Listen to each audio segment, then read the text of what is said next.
Good day, NDIS team and field workers. I am Dr. Elise Symington and I'm presenting the training on behalf of the Infant and Young Child Feeding Group for this project. This presentation deals with the Infant and Young Child Feeding Questionnaire for the NDIS. We all know that child health and nutrition is important. Therefore, the aim is to collect information on the feeding practices, including breastfeeding and complementary feeding of children aged 0 to 23 months and to determine their dietary diversity. The questionnaire is structured in such a way that you will collect data on the biographic details of the child, the biographic details of the parent or the guardian, then breastfeeding practices, including factors that may have influenced exclusive breastfeeding, complementary feeding practices, such as the age of introduction of solid foods and the type of first foods, the child's diet history of the past 24 hours, and lastly, the parent or caregiver's health-related behavior and knowledge. The questionnaire must be interviewer administered to a parent or legal guardian of the child. Thus, the interviewer will pose the questions to the respondent and fill the questionnaire accordingly. To complete the questionnaire, you won't need many tools. You will need the questionnaire, whether it is hard copy or on the tablet. You will need a clipboard, pencils and erasers only if you will be working on the hard copy. You will need a 3-year calendar to calculate the child's age in months, which is provided in Appendix A of the training manual. If the data is captured electronically on the tablet, the child's age will be calculated automatically. Lastly, you will need the COVID-19 prevention measures, namely a face mask, hand sanitizer, and a ventilated interviewing space. Remember, hands, face, space. To start with the questionnaire, ask and also check the household questionnaire. If there is a child younger than 24 months residing in this house most days of the week, obtain the household participant number from the household questionnaire, fill that in, plus the date of the interview. Then ask to interview the parent or the legal guardian of that child. Let's say there is more than one child younger than 24 months in this household. How will you choose which child to answer the questions about? First, ask for which of the children the parent or legal guardian is available and choose that child. If there's still more than one child, ask the questions about the youngest child. If there are twins, it doesn't matter which one of the twins the respondent will answer about. Now confirm whether the parent or legal guardian signed the consent form for 0 to 5-year-old children. Instruction 3 tells the field worker important information about how to fill the questionnaire. If the hard copy questionnaire is used, circle the number next to the response given or fill in on the line provided. Only one response is allowed per question, unless instructed otherwise. Lastly, when more than one answer option is provided, this is also called coding categories, you should not read the options to the participant unless another instruction is given. We will see some examples later. Now ask the name of the child the respondent will be answering the questions about. You will need the name of the child during the interview to personalize the questions. Then instruction 4 has 2 parts. Firstly, obtain the parent or legal guardian's person number from the household questionnaire. Then ask the respondent for the Road to Health booklet. This is important since some of the collected data should be confirmed using this booklet. It may take some time for the person to fetch the Road to Health booklet, so it will help if this is asked for early in the interviews when they are not busy. Instruction 5 asks you to obtain the person number for the child from the household questionnaire. Section A of the questionnaire deals with the biographic details of the child. At question 1, ask the respondent when the child was born. Provide the date in the format indicated: day, month, year. If the Road to Health booklet is available, you can confirm the date. The date is usually provided on the front page of the booklet. If the booklet is not available, you can indicate that by ticking the box. At question 2, ask the child's age, but confirm this by calculating it from the 3-year calendar provided. If this is an electronic questionnaire, the age of the child will be calculated automatically. However, if the child already had their 2nd birthday, you should end the interview. If you are completing a hard copy questionnaire, you must calculate the age to confirm that the child may be included for this questionnaire. Use the 3-year calendar provided in Appendix A of the training manual. Let's say, for example, the child was born 28 January 2020 and the date of data collection was 19 November 2021. You can literally count month by month. January to February is 1 month. Or if you know it is more than a year ago, you can count the first 12 months by jumping from January 2020 to January 2021 as 12 months and then continue counting from there. Since the date of data collection is 19 November and not yet 28 November, that month has not yet been completed. The child would have been 22 months on 28 November 21.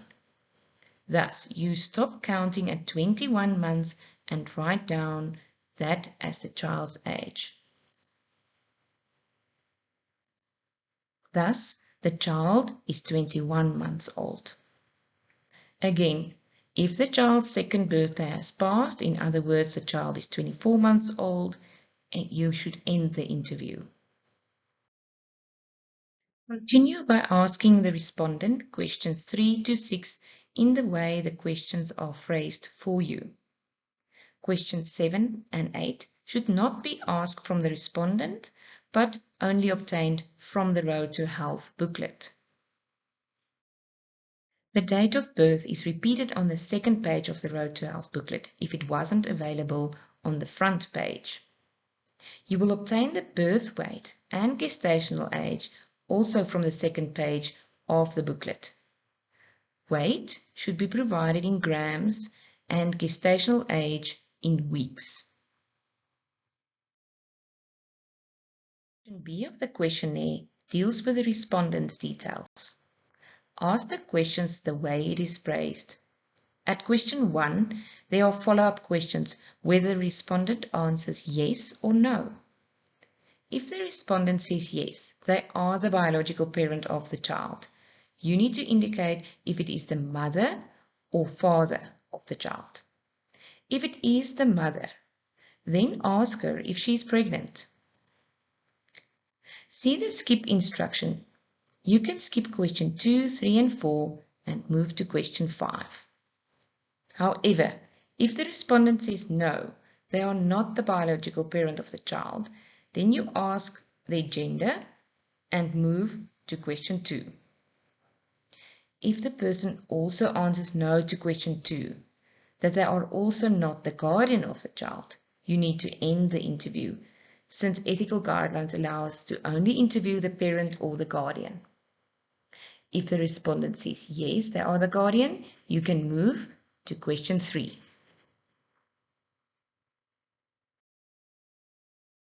Question 4 is still relevant to the guardian, not the biological parent. Ask all the questions as phrased. At question 5, if the person answers no, then you should end the interview, since he or she won't be able to answer the dietary questions of the child. Then, if the person responded yes to question 5, continue with question 6. See the instruction at question 6 that you should read the answer options out loud. Read questions 7 to 10 as phrased. Continue with questions 11 and 12. If the person responds no to question 12, you can skip question 13 and continue with question 14. C of the questionnaire deals with infant feeding practices specifically.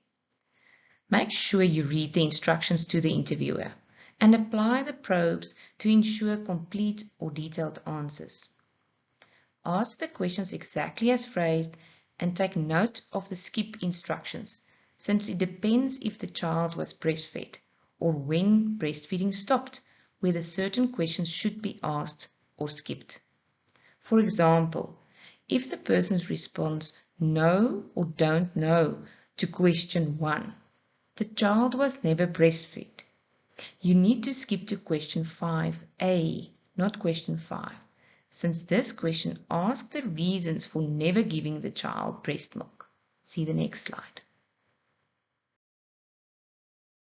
You can see here that question 5, how old was the child when breastfeeding was stopped, would not make sense to ask a person who just told you they never breastfed the child. Therefore, the instruction to go to question 5a, asking about the reason for never giving the child breastfeeding, makes sense.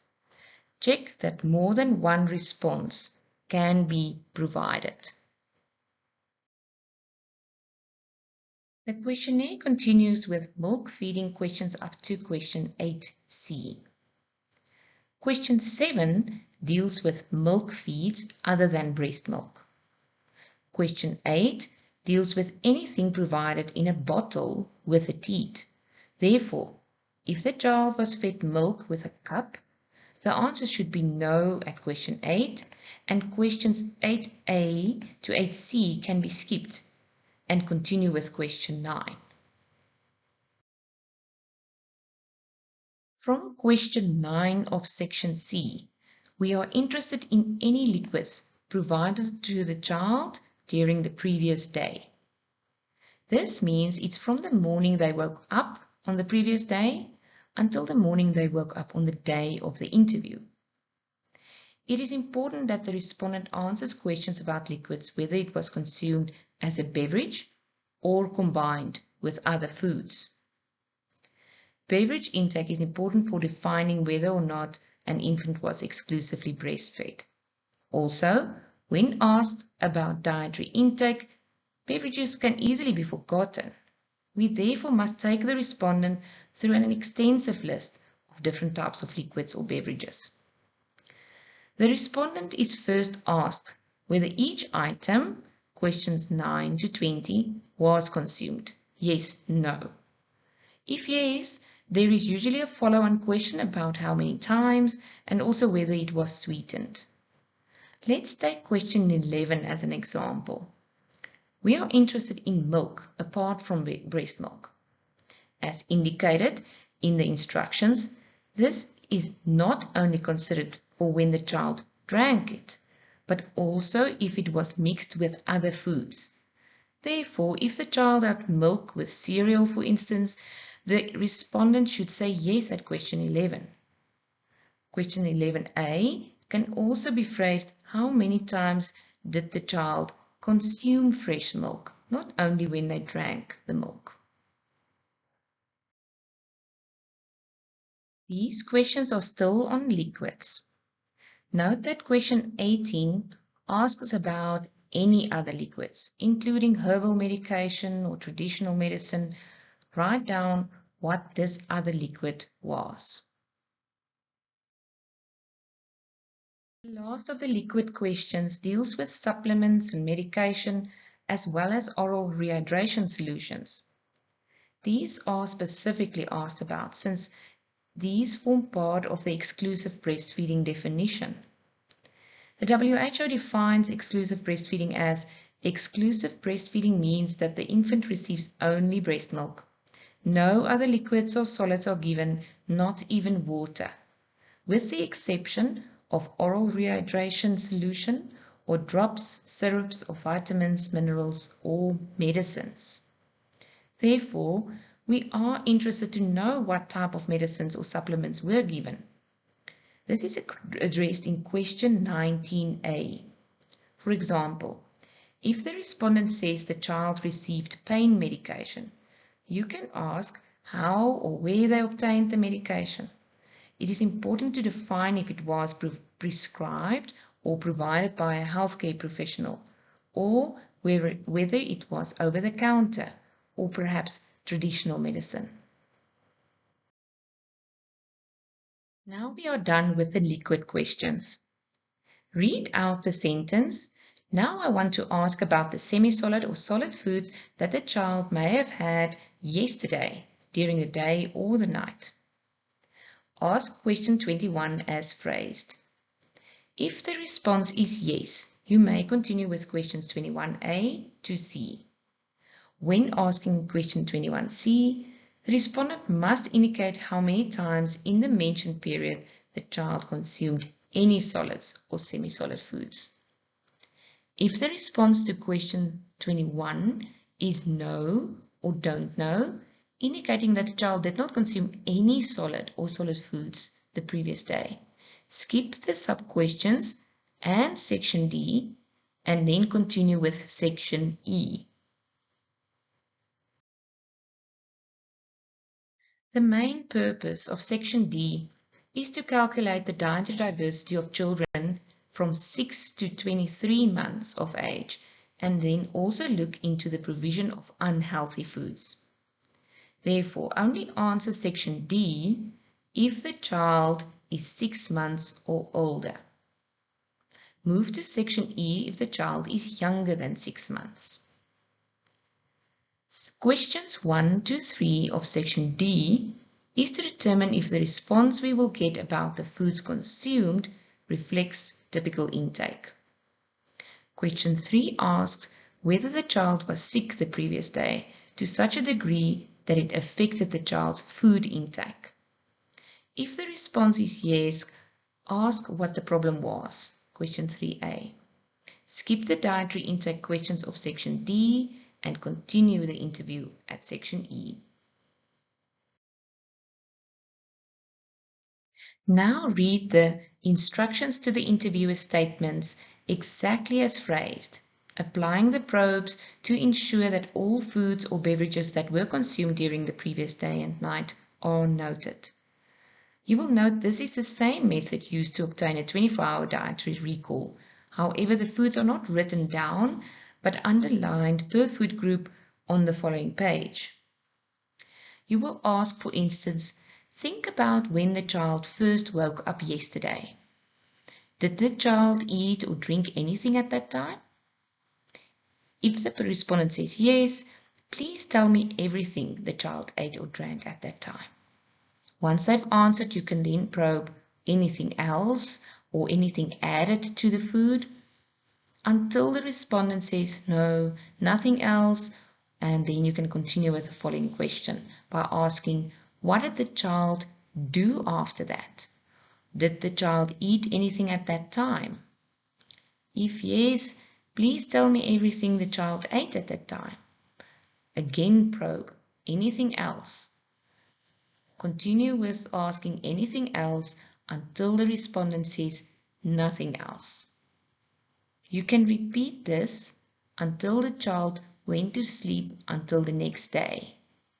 You may ask if the child woke up during the night and had anything to eat or drink until they woke up on the same time on the day of the interview. When there are mixed dishes, you can ask about the ingredients in the mixed dish. It is important to avoid words that can be leading, such as breakfast, snack, lunch, or dinner, since it may influence the respondent to answer what they think is the right answer. Rather ask, when was the next time the child ate or drank something? You can emphasize that there are no right or wrong answers.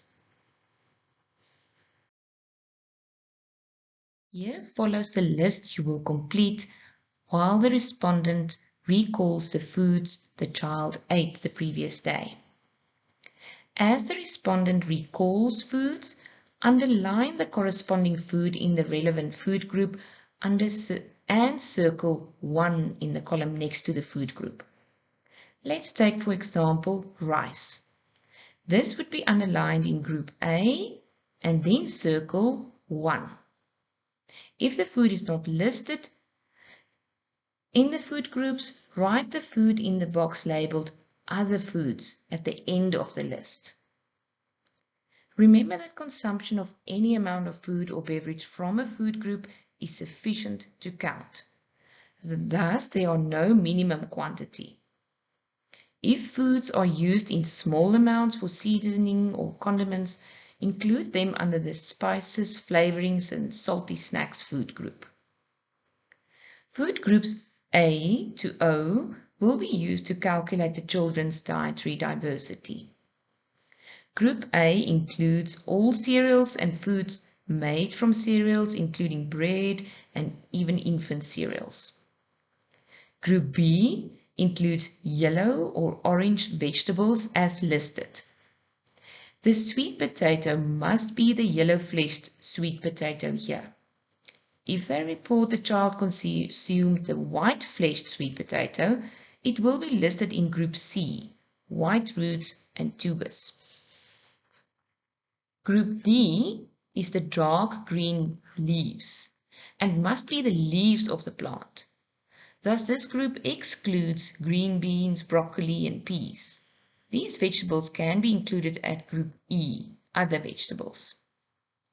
Group F includes yellow or orange-fleshed fruits as listed, but excludes typical orange citrus fruits such as oranges, naartjies, and grapefruit. Group H includes organ meats as listed, and Group I, any meat and poultry. Group J includes processed meats. The WHO defines processed meat as any meat that has been transformed through salting, curing, fermentation, smoking, or other processes to enhance flavor or improve preservation. Please see the listed foods such as bologna, pianas, boerewors, even biltong. Group K includes eggs. Group L, fish and seafood, and Group M, legumes, nuts, and seeds. If the child consumed peanut butter, for example, it would be included under Group M. Group N includes any milk products, including infant formula, but excludes creamers such as Cremora. It also excludes breast milk, because breast milk is included in Group O. You could cross-check at question C4 if the child consumed breast milk in the past 24 hours.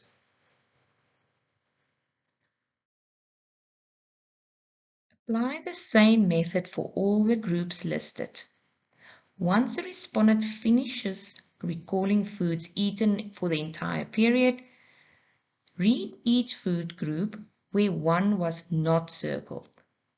Ask whether the child ate or drank anything from that particular group. Only circle 1 if the respondent says yes, and indicate 2 if no, and 8 if they don't know. Therefore, each food group and line item must have a response as either 1, 2, or 8. Questions 4 and 5 of section D wants to know how often children consume sugar and sweets and sugar-sweetened beverages. So only answer questions 4 and 5 if the response was yes at food groups Q and R. Section E of the questionnaire asks questions about health-related behavior, such as clinic visits, feeding bottle use, and hygiene practices. It also asks some knowledge questions regarding clinic visits, breastfeeding, and introduction of complementary foods. Ask the questions exactly as phrased in the questionnaire without reading the options out loud. Only provide the options when there is such an instruction. At question 3 to 9, The respondent should not answer questions about the child in question, but rather their general knowledge and understanding of the topic asked about.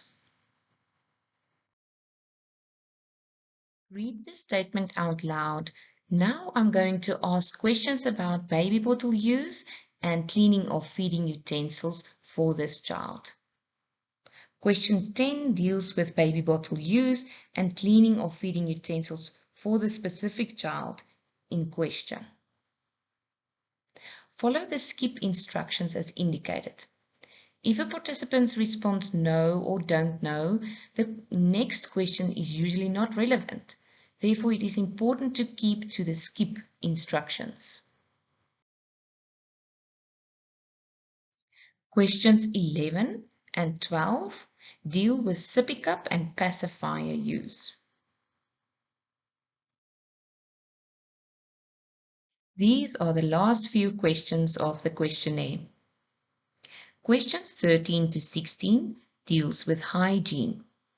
It is therefore important to know if the respondent is the person preparing the food and drink for the child in question. Therefore, ask, are you the person preparing the food or drink for the child most of the time? If no, you can end the interview. If yes, you can continue with questions 14 to 16. When the questionnaire is finished, it is important that the team leader must check the questionnaire for completeness.